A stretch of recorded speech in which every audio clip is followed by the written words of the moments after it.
लालची आदमी की कहानी। एक नगर में एक लालची आदमी रहता था। अपार धन संपदा होने के बाद भी उसे हर समय और अधिक धन प्राप्ति की लालसा रहती थी।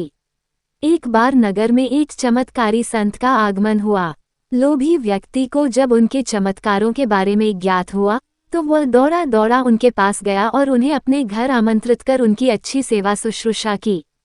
सेवा से प्रसन्न होकर नगर से प्रस्थान करने के पूर्व संत ने उसे 4 दीपक दिए। चारों दीपक देकर संत ने उसे बताया, पुत्र, जब भी तुम्हें धन की आवश्यकता हो तो पहला दीपक जला लेना और पूर्व दिशा में चलते जाना। जहाँ दीपक बुझ जाए उस जगह की जमीन खोद लेना, वहाँ तुम्हें धन की प्राप्ति होगी। उसके उपरांत पुनः तुम्हें धन की आवश्यकता हुई तो दूसरा दीपक जला लेना, जिसे लेकर पश्चिम दिशा में तब तक चलते जाना जब तक वह बुझ ना जाए। उस स्थान से जमीन में गड़ी अपार धन संपदा तुम्हें प्राप्त होगा। धन की तुम्हारी आवश्यकता तब भी पूरी ना हो तो तीसरा दीपक जलाकर दक्षिण दिशा में चलते जाना। जहां दीपक बुझे वहां की जमीन खोदकर वहां का धन प्राप्त कर लेना। अंत में तुम्हारे पास एक दीपक और एक दिशा शेष रहेगी, किंतु तुम्हें न उस दीपक को जलाना है न ही उस दिशा में जाना है। इतना कहकर संत लोभी व्यक्ति के घर और उस नगर से प्रस्थान कर गए।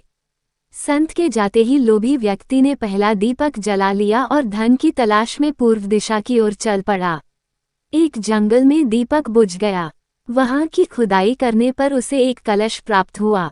वह कलश सोने के आभूषणों से भरा हुआ था। लोभी व्यक्ति ने सोचा कि पहले दूसरी दिशाओं का धन प्राप्त कर लेता हूँ, फिर यहाँ का धन ले जाऊंगा। वो कलश वहीं झाड़ियों में छुपाकर उसने दूसरा दीपक जलाया और पश्चिम दिशा की ओर चल पड़ा। एक सुनसान स्थान में दूसरा दीपक बुझ गया। लोभी व्यक्ति ने वहां की जमीन खोदी। उसे वहां एक संदूक मिला जो सोने के सिक्कों से भरा हुआ था। लोभी व्यक्ति ने वह संदूक उसी गड्ढे में बाद में ले जाने के लिए छोड़ दिया। अब उसने तीसरा दीपक जलाया और दक्षिण दिशा की ओर बढ़ गया। वह दीपक एक पेड़ के नीचे बुझा। वहां जमीन के नीचे लोभी व्यक्ति को एक घड़ा मिला जिसमें हीरे मोती भरे हुए थे। इतना धन प्राप्त कर लोभी व्यक्ति प्रसन्न तो बहुत हुआ, किंतु उसका लोभ और बढ़ गया। वह अंतिम दीपक जलाकर उत्तर दिशा में जाने का विचार करने लगा, जिसके लिए उसे संत ने मना किया था। किंतु लोभ में अंधे हो चुके व्यक्ति ने सोचा कि अवश्य उस स्थान पर इन स्थानों से भी अधिक धन छुपा होगा जो संत स्वयं रखना चाहता होगा। मुझे तत्काल वहां जाकर उससे पहले उस धन को अपने कब्जे में ले लेना चाहिए। उसके बाद सारा जीवन मैं ऐशो आराम से बिताऊंगा। उसने अंतिम दीपक जला लिया और उत्तर दिशा में बढ़ने लगा। चलते चलते वह एक महल के सामने पहुंचा। वहां पहुंचते ही दीपक बुझ गया। दीपक बुझने के बाद लोभी व्यक्ति ने महल का द्वार खोल लिया और महल के भीतर प्रवेश कर महल के कक्षों में धन की तलाश करने लगा। एक कक्ष में उसे हीरे जवाहरातों का भंडार मिला, जिन्हें देख उसकी आंखें चौंधी आ गई। एक अन्य कक्ष में उसे सोने का भंडार मिला। अपार धन देख उसका लालच और बढ़ने लगा। कुछ आगे जाने पर उसे चक्की चलने की आवाज सुनाई पड़ी। वह एक कक्ष से आ रही थी। आश्चर्यचकित होकर उसने उस कक्ष का द्वार खोल लिया। वहां उसे एक वृद्ध व्यक्ति चक्की पीसता हुआ दिखाई पड़ा। लोभी व्यक्ति ने उससे पूछा, यहाँ कैसे पहुँचे बाबा? क्या थोड़ी देर तुम चक्की चलाओगे? मैं जरा सांस ले लूं, फिर तुम्हें पूरी बात बताता हूँ कि मैं यहाँ कैसे पहुँचा और मुझे यहाँ क्या मिला।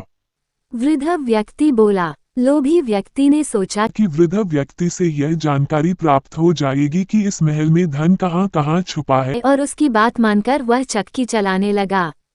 इधर वृद्ध व्यक्ति उठ खड़ा हुआ और जोर जोर से हंसने लगा। उसे हंसता देख लोभी व्यक्ति ने पूछा, ऐसे क्यों हंस रहे हो? ये कहकर वह चक्की बंद करने लगा। अरे अरे, चक्की बंद मत करना। अब से ये महल तेरा है। इस पर अब तेरा अधिकार है और साथ ही इस चक्की पर भी। ये चक्की तुम्हें अब हर समय चलाते रहना है, क्योंकि चक्की बंद होते ही ये महल ढह जाएगा और तू इसमें दबकर मर जाएगा।